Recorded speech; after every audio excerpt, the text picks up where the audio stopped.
Guys, welcome back. We are in lesson 28 for wit and wisdom. I almost said phonics, but it's wit and wisdom. So today our focus question is, how does William use the powerful force of the wind? Our content framing question is, what does a deeper exploration of the words and illustrations reveal in The Boy Who Harnessed the Wind? So in this lesson today, we're going to begin by defining the word produce to better understand how a windmill can produce electricity. And then we're going to examine words and illustrations to identify how they both augment the scene. That means how they both go along with the scene, okay? And we're going to identify sensory and feeling words in The Boy Who Harnessed the Wind to incorporate some of those words in our own sentences to describe a scene for our focus question task, okay? So, our welcome. If you notice up here, it says a display from page 11. It says, windmills can produce electricity and pump water. So what questions do you have about the word produce? Think about that word produce. Think about that. Think of that question. So when you use the outside in strategy to determine the meaning of an unknown word, where do you look for clues? So if we're trying to figure out produce, how would we figure that out? Remember, we look outside the word to consider the context of the sentence as well as the illustration. And you can also look inside the word itself for more clues to the meaning. So if I show you page 11 and 12 and read from it,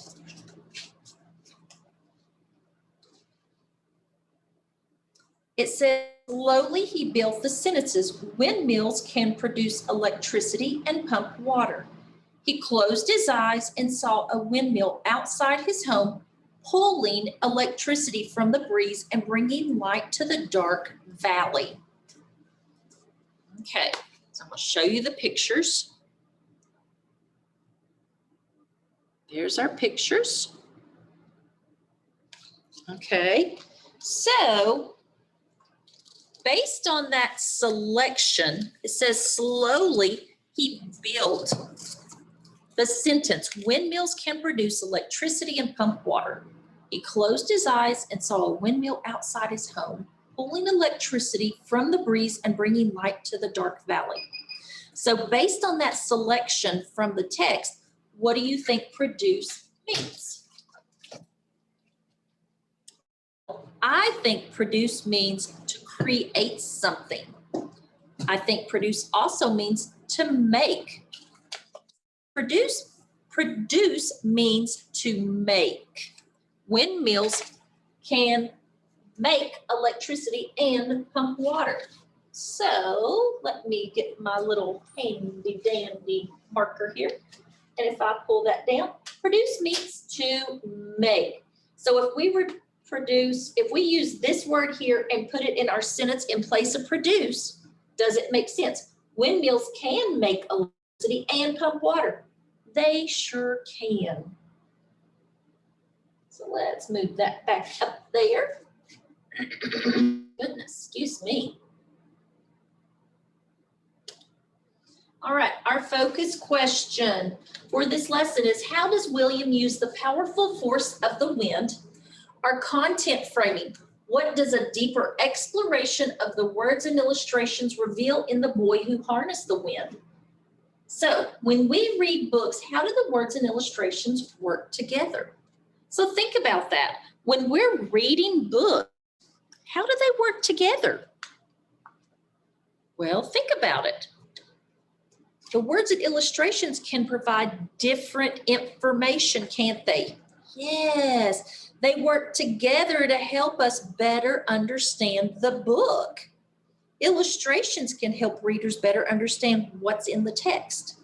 So we're going to be focusing on the text first, and then we're going to examine the illustrations.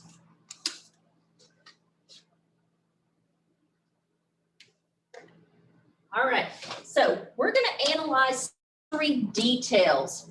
So it says, I'm going to have you close your eyes and read the following sentence. So I'm going to read this following sentence to you, and I want you to close your eyes. Like always, it came. First a breeze, and then a gusting gale. I'm going to read it one more time. Like always, it came. First a breeze, then a gusting gale.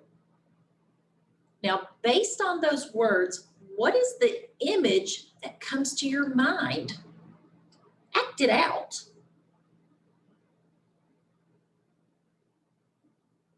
Okay, so I see you've acted it out.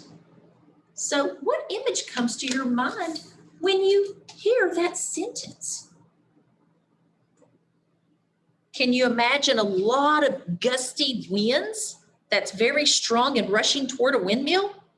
Yeah. Can you picture wind starting slow and then getting really faster and stronger? I can also imagine a powerful rush of wind that makes the blade turn round and round and round. Now, gusting in this means quickly. A gusting gale means something brief rush of wind, okay? Brief rush of wind. And a gale is a strong wind. So a rushing wind, rushing wind. So I'm going to show you page 22 here.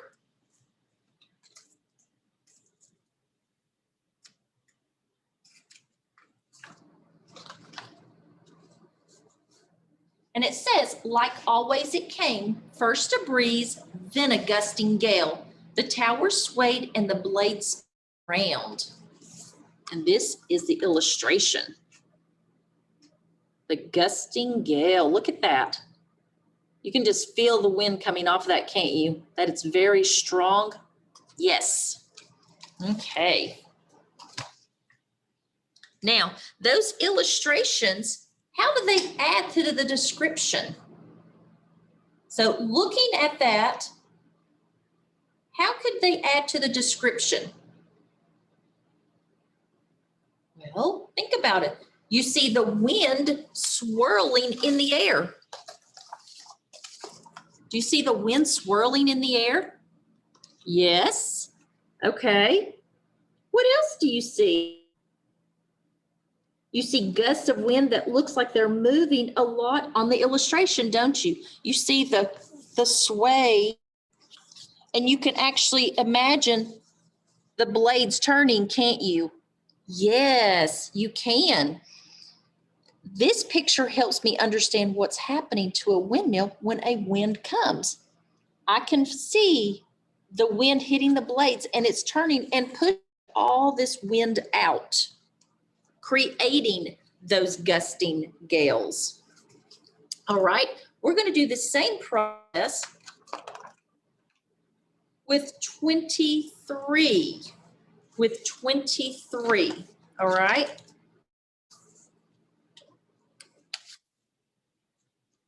Get my pages turned here, friends.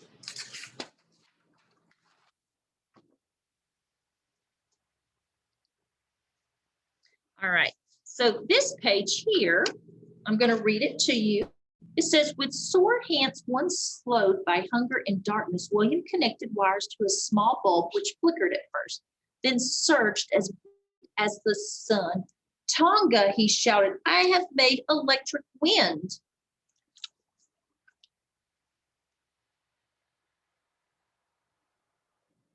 Okay.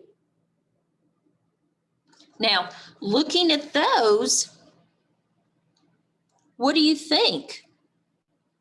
Based on those words you're hearing, what can you imagine? You can imagine him holding up that light bulb, can't you?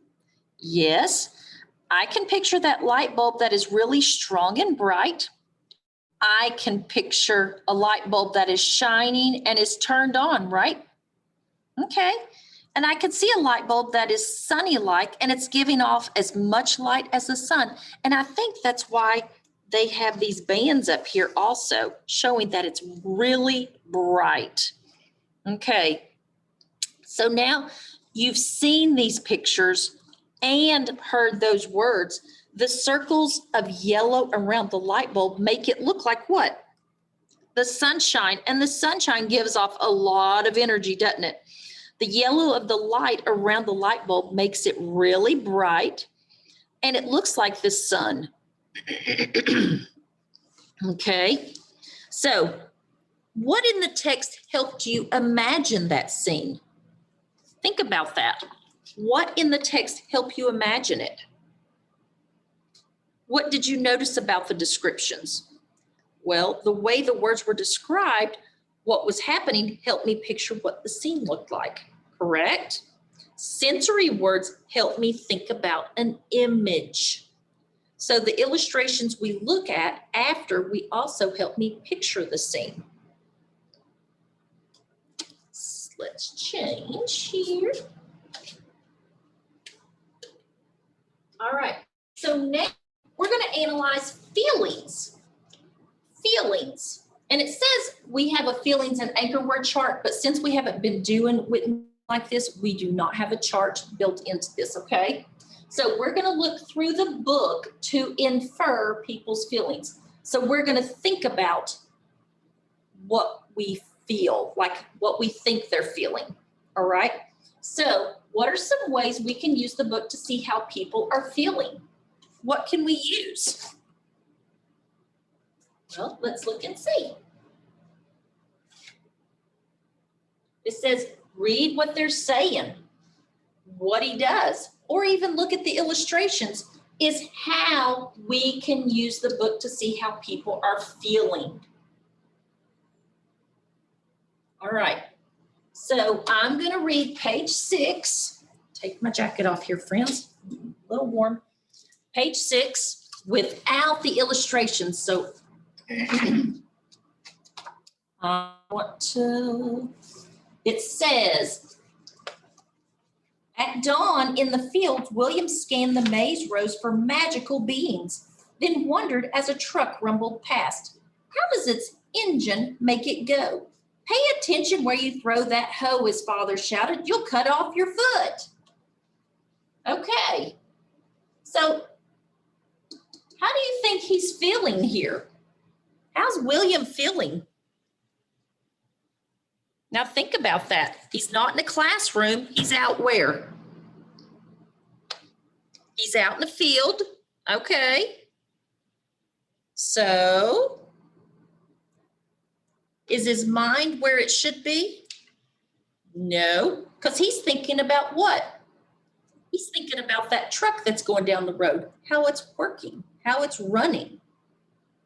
All right, let's look at page 23.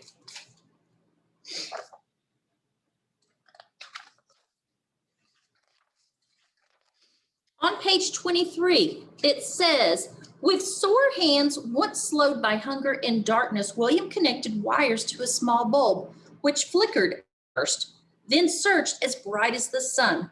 Tonga, he shouted, I have made electric wind. So think about this one. How's he feeling here? He's excited, isn't he? Because he's made electric wind. He's actually made it. So think about this. What similarities do you notice about the two passages? Now let's think about this. Pay attention where you throw that hoe, his father shouted. You'll cut off your foot. Because here, he's thinking about that truck that's going down the road. Here, Tonga, he shouted, I've made electric wind. What's he made here? He's made a light bulb, right? That flickered, but it was as bright as the sun. So how are those two passages similar? Well, it says they both say shouted, right? Shouted and shouted. So that means he's showing some excitement, right? He's showing some feelings. Okay. Were you able to tell how William or William's father was feeling by just reading those words? I think we could tell how he was feeling. but I think seeing the illustrations would help us out more, right? Because when you see the picture here, you can see by his facial expression how he's feeling there, right? Look at the smile on his face and his mouth wide open. He's, oh, Tonga, I'm excited here. I've made electric wind. And then over here on page 6,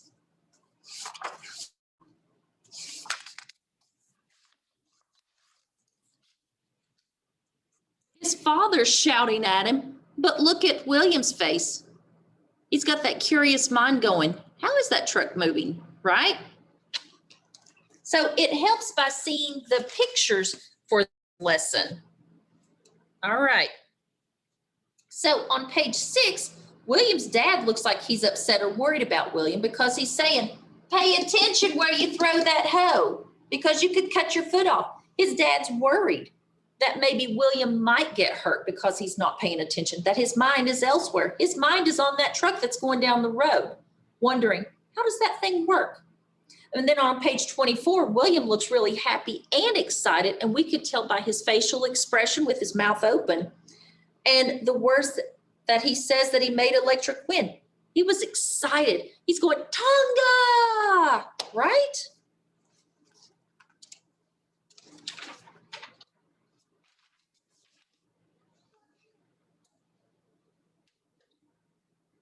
All right.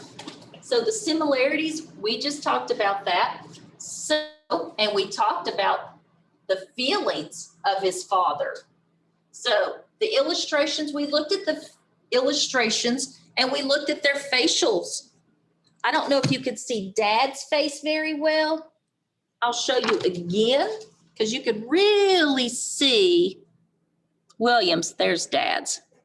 Dad does look concerned, doesn't he? Yep. And William there. So illustrations do help with wording because if you just read words, sometimes you just don't get the understanding of the lesson. But when you see pictures and words, it helps tremendously.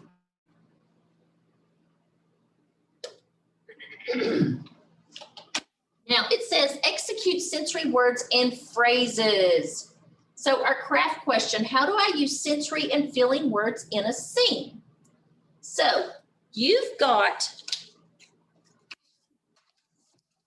these pages built into the lesson. Okay, so there's 28A, all right? And I'm going to read it to you. So I'm going to hold it up and I'm going to let you see it as I read it. Okay, we're going to look at part 1 here. It says, plan a scene to act out the moment on page 21 and 22 when William's windmill starts to work. Write sentences that describe what William saw, felt, and heard, and how he felt in terms of his emotions using evidence from the text. Be sure to use all the following in your sentences. Sensory and feeling words, including adjectives to describe what the wind was like and how William felt. Okay. So that was 28A, task 5. It says we're going to divide into 2 groups. Well, guess what? We're not going to divide into 2 groups. And I'm going to read aloud pages 21 to 22. And we're going to listen for sensory words. And we're going to listen for feeling words. Okay? So what I'm going to do is I'm going to write S for sensory and F for feeling. And I will write them up there on the board as we come across them. Now remember, sensory would be seeing, hearing, touching, feeling, tasting, okay? And our feelings is how we feel about something: sad, aggravated, upset, happy. So we are going to read aloud 21 through 22.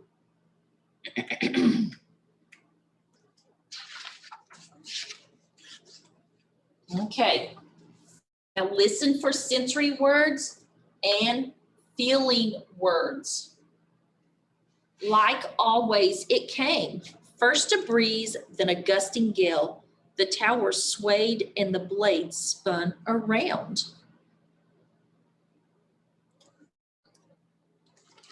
Here's the picture. Okay. Thinking about that,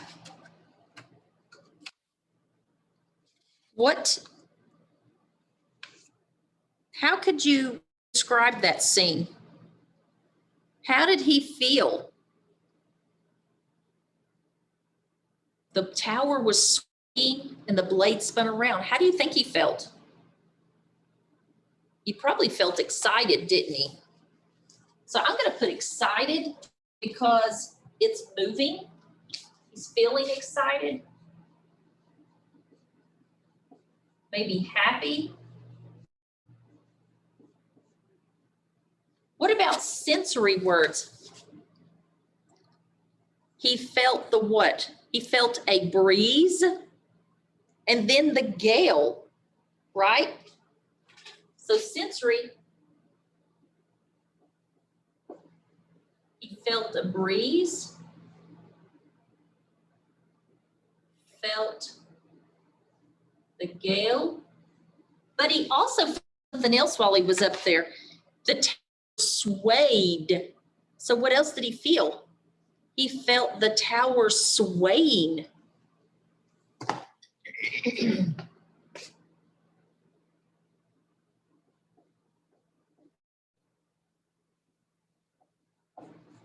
Okay, so he was excited, he was happy because he felt the breeze, he felt the gale, and he felt the sway of the windmill.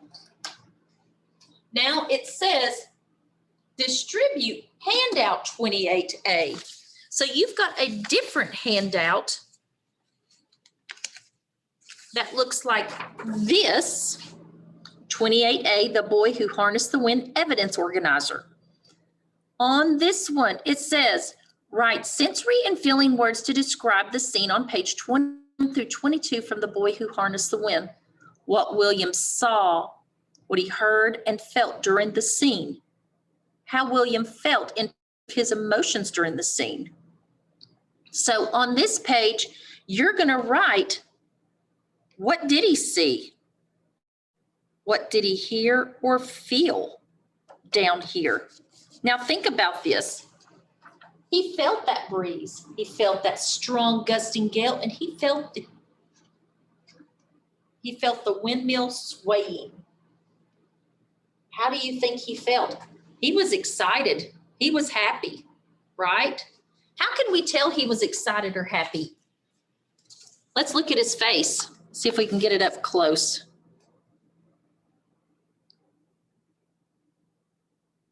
You think he's excited there? I think he is. I think it looks like he's showing like he's like he's got a smile on his face. And he's holding on. He's going, yes, I've actually created this meal, this amazing creation to help my community. Okay, so on this sheet, that handout, A, feeling, what did he see? What he heard and what he felt there. Now, I've got those few things up here. Felt the breeze, felt the gale, felt the sway. He was excited. He was happy. You can put those on here if you wish, okay? All right.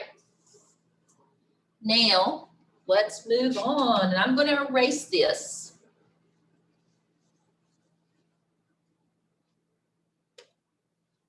Okay, so now we're going to plan our focusing question, task 5, part 1.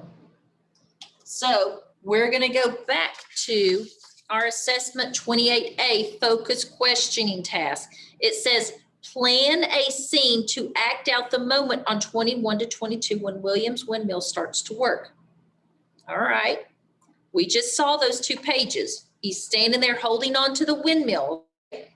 It says, write sentences that describe what William saw, felt, and heard, and how he felt in terms of his emotions using evidence from the text. Okay, so we're planning today.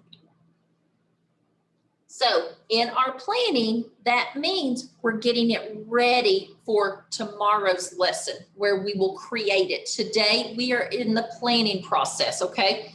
So think about it. Possible sentence frames that you could write. William saw the wind. What? What did he see the wind do? He saw the wind start out slow and soft, and then it got gusty, right?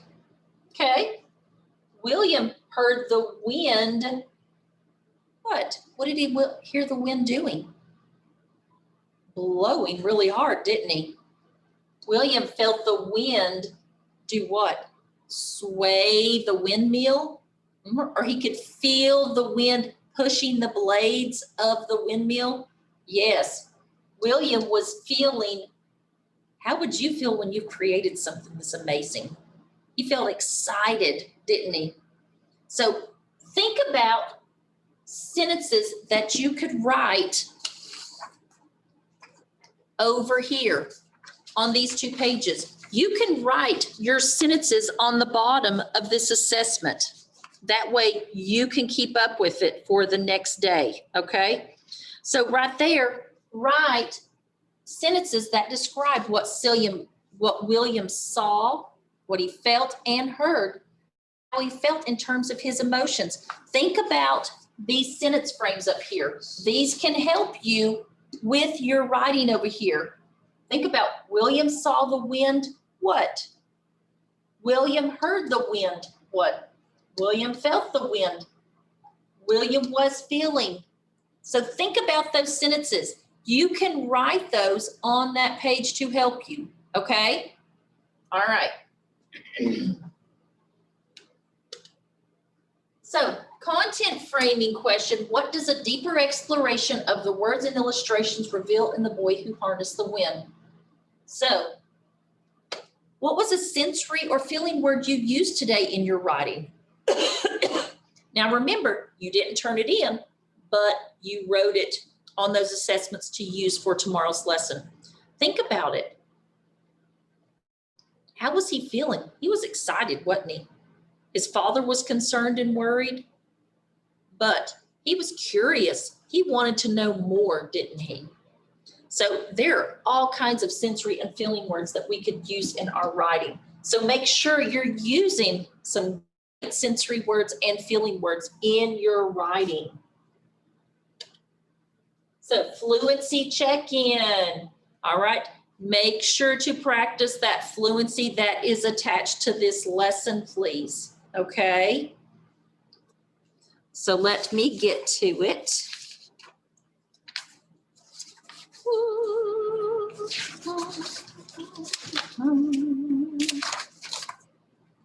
Let me find it in my book. Sorry, my friends.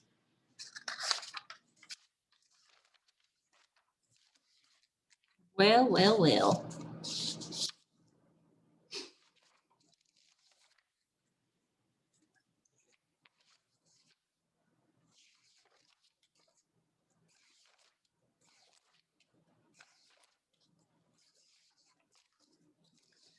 I'm struggling today. Apparently, I cannot find my fluency.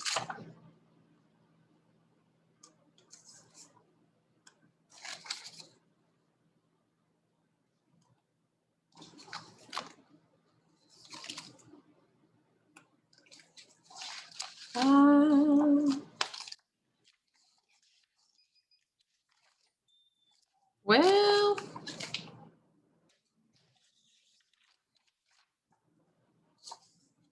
I cannot.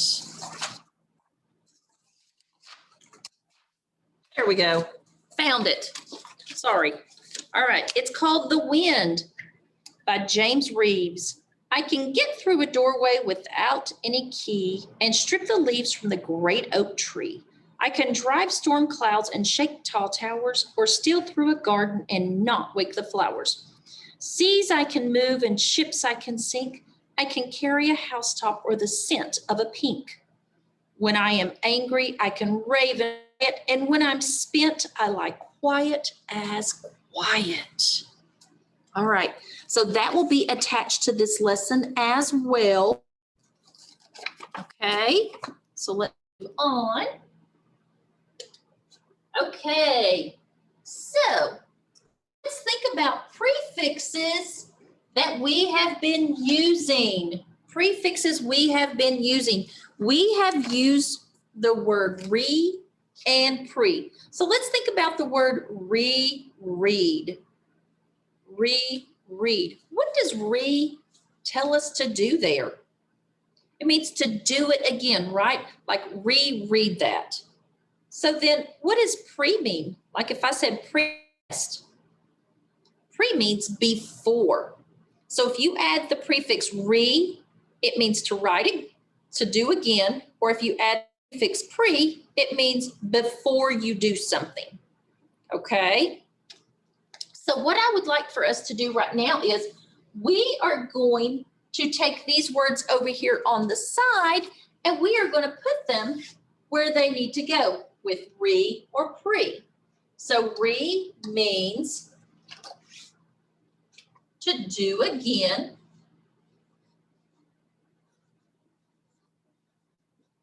And pre means to do before.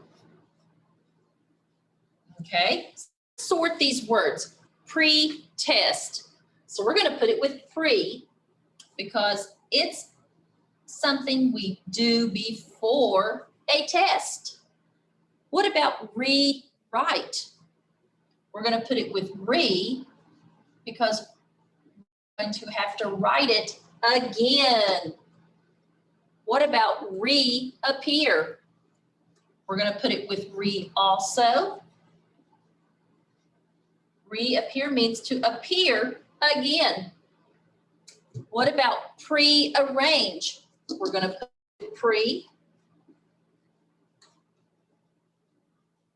pre-arrange, and that means to arrange beforehand. Okay? Then what about pre-read? We're going to put it with pre also, meaning read beforehand also. And then we've got the word reread. We'll put it up here with re, meaning to read again. Okay, so adding re can change that word. So writing, I'm writing, but if I have to rewrite, that means I have to write it again. So remember, means do it again, and pre means to do it before.